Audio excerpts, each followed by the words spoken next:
Hello everyone. Today we will discuss about the concept of agricultural marketing.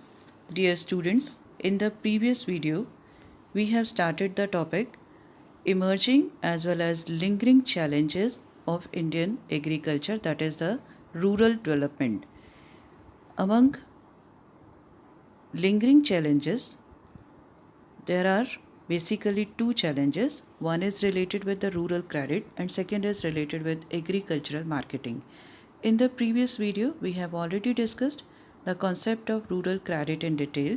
Today, our focus will be on agricultural marketing.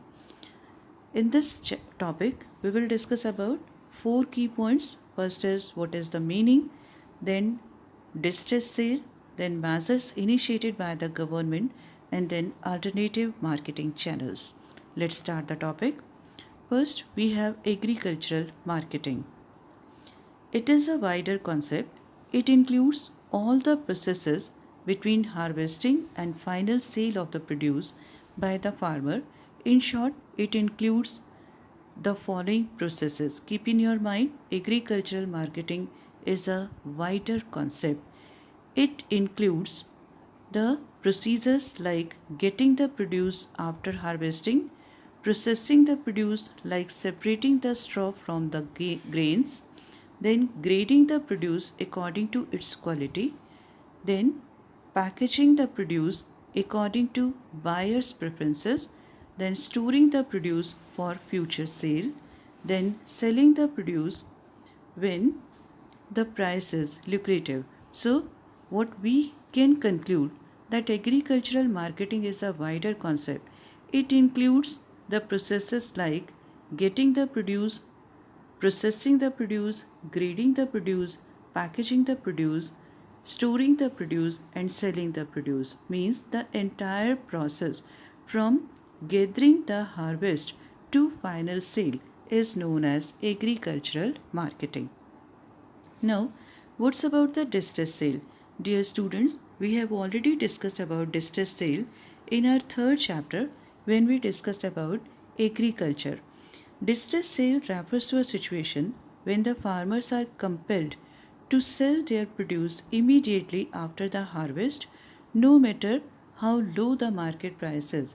In fact, distress sale is a process of selling the entire produce to moneylenders or traders in order to pay off the debts taken earlier. Now, what's about the compulsion? The compulsion to sell arises because of two reasons. The very first, the farmers need immediate cash to pay off their debts. As we have already discussed, that in India, most of the farmers are small and marginal landholders. That's why they are not able to gather surplus for investment, for further investment. Secondly, the lack of storage facilities or the cost of storage is very high. That's why they are compelled to sell their produce immediately after the harvest. So, in fact, it leads to the exploitation of the farmers. So, distress sale should be reduced at all. Now, next topic. This is about measures initiated by the government to improve marketing system in India. This is first topic. This is regulated markets. Regulated markets have been established where sale and purchase of the produce is monitored by the market committee, including representatives of government, farmers and the traders. Market system is made transparent with strict observation on the use of proper scales and weights. One more topic, this is related with regulated market yard. It is again very important. The government has built regulated market yards on the outskirts of most of the towns where the farmers can come for a fair sale of their produce. These yards also offer storage facilities to the farmers. The farmers can store their produce for future sale, hoping for a better price. Means instead of selling their produce to the moneylenders or the commission agents, now the farmers can sell their produce directly to the final consumers, means without selling their produce to middlemen or commission agent, they can directly sell their produce in the market to earn better price, to get more or better priceable or return of their crop. One more thing is there, it must be noted that the farmers are also provided storage facilities so that the farmers, if they want to store their crops for future or to sell their produce at attractive price level, they can do so. So this is all about the regulated markets. I hope it is very much clear to you. Move to the next topic. This is cooperative agricultural marketing societies. Cooperative marketing is a significant progressive step in the context of agricultural marketing system. The government is encouraging the formation of cooperative agricultural marketing societies for the direct benefits of farmers. As members of the societies, farmers find themselves better bargainers in the market, getting better price of their produce through collective sale. So dear students, you should keep in your mind that cooperative agricultural marketing societies provides better bargaining power to the farmers. They cannot be forced or they cannot be compelled to sell their produce at low price level if they are member of cooperative societies. For example, we have milk cooperatives in Gujarat are a brilliant example of cooperative marketing in rural India. These cooperatives have not only changed the social and economical status of the rural people of Gujarat, but also have played a key role in bringing about wide revolution in the country. So cooperative societies are very, very important. Next, we have few shortcomings of agricultural cooperative societies. Poor coordination between the marketing cooperatives and processing cooperatives, means the cooperatives work at two different levels, first at marketing level and second at processing level, but there is lack of coordination at these two levels, and because of this the benefits of the cooperative societies do not reach to the farmers. Now, shortcomings in financial management of the cooperatives, again this is a bigger challenge, but these bottlenecks can easily be removed. That's why we will go in favor of the cooperative societies. Now, next few more points are there. Provision of warehousing facilities. Central and state warehousing corporations are the principal government agencies offering storage space to the farmers.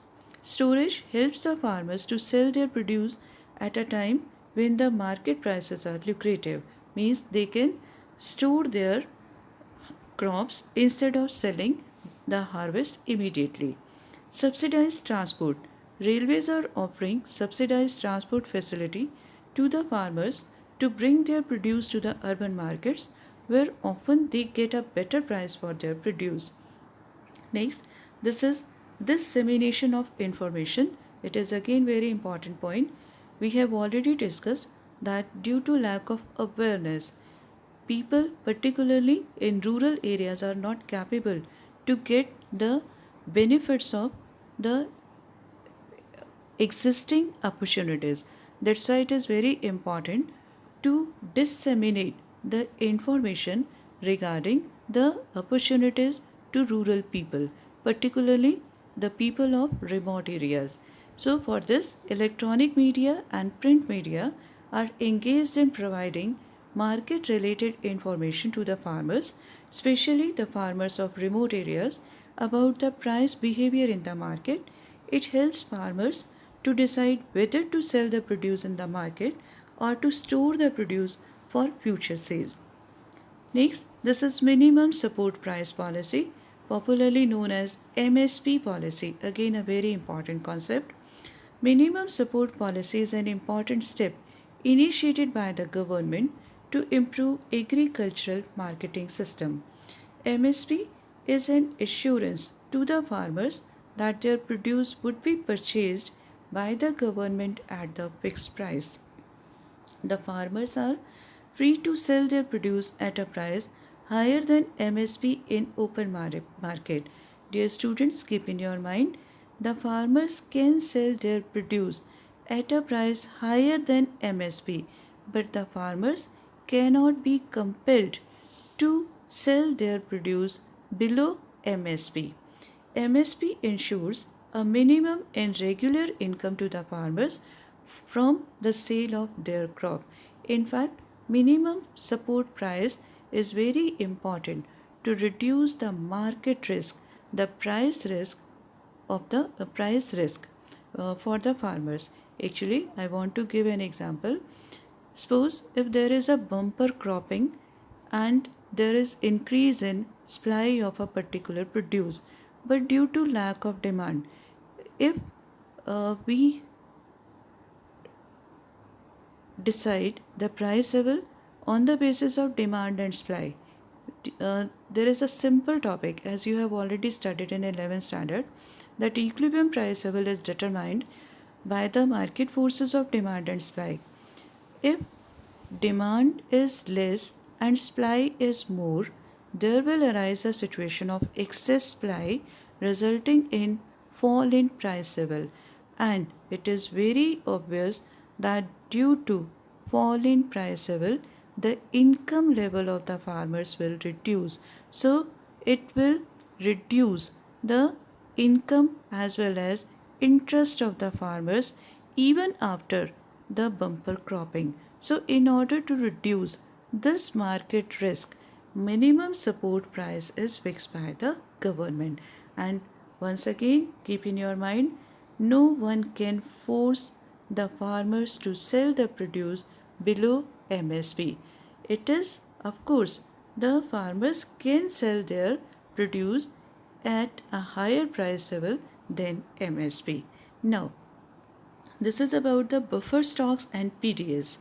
The purchases of government from farmers on MSP are kept to maintain buffer stocks. These stocks are used for the efficient working of public distribution system along with meeting the urgent needs during periods of low output and scarcity और famines. बहुत बार flood आ जाता है या famines की situation आ जाती है, earthquake आ जाता है, नेचुरल क्लैमिटीज़ आ जाती है. ऐसे सिचुएशन में गवर्नमेंट को बेसिक रिक्वायरमेंट्स को पर्टिकुलरली फूड सप्लाई को मेंटेन करना पड़ता है और इसके लिए गवर्नमेंट अपने बफर स्टॉक को यूज़ करता है. ये बफर स्टॉक क्या है? बफर स्टॉक वही परचेजेस हैं क्रॉप्स की जो गवर्नमेंट MSP पर ख़रीद देता है. अगर उसका बच जाता है, फार्मर्स का मिनिमम सपोर्ट प्राइस पर नहीं बिका, then it is the responsibility of the government to purchase the entire surplus produce. Otherwise government शुरू में भी बफर स्टॉक मेंटेन करने के लिए काफ़ी प्रोड्यूस फार्मर्स से ख़रीदता है. किसके लिए? ताकि वो अपने PDS सिस्टम को एफिशिएंटली कंटिन्यू कर सके. Now PDS implies distribution of food grains and other essential goods through the fair price shops at subsidized rate so that the poorer section of the society have an easy access to these things. Dear students, we have already discussed about public distribution system in our chapter related with poverty. Now, what's about the defects of agricultural marketing? The very first one, lack of transportation facilities, forced sales. Still the farmers are forced to sell their produce immediately, means the compelled sales. Numerous market changes. Our farmers are not capable to handle or adapt the changes that are occurring in markets. Lack of credit facilities. Again, rural credit is still a far cry in India. Then lack of storage facilities. These are inadequate. This is presence of middlemen. Still middlemen are existing, commission agents are existing, and the result is exploitation of the farmers. Lack of standard weights and measures, again a big issue. Then inadequate market information, particularly in remote areas. Dear students, keep in your mind, illiteracy rate is quite high in our rural India, and the result is lack of awareness. The farmers are not capable to get the benefits of available opportunities. So these are the defects of agricultural marketing, but we can easily manage all these loopholes, all these bottlenecks, because these are not very difficult to handle. So next topic, this is alternative marketing system, a ray of hope. In order to protect the small and marginal farmers from price risk, the alternatives of agricultural marketing has been introduced. It facilitates the direct sale by the farmers to the consumers instead of selling to the middlemen. As we have already noted that the entire agricultural marketing, the entire concept of agricultural marketing moves around the benefits of the farmers, or the benefits of the farmers, particularly small and marginal farmers, by reducing the role of middlemen or traders or money lenders or commission agents. So again, alternative marketing channels facilitates the direct sale by the farmers to the consumers instead of selling to the middlemen. The states of Punjab, this point is very very important.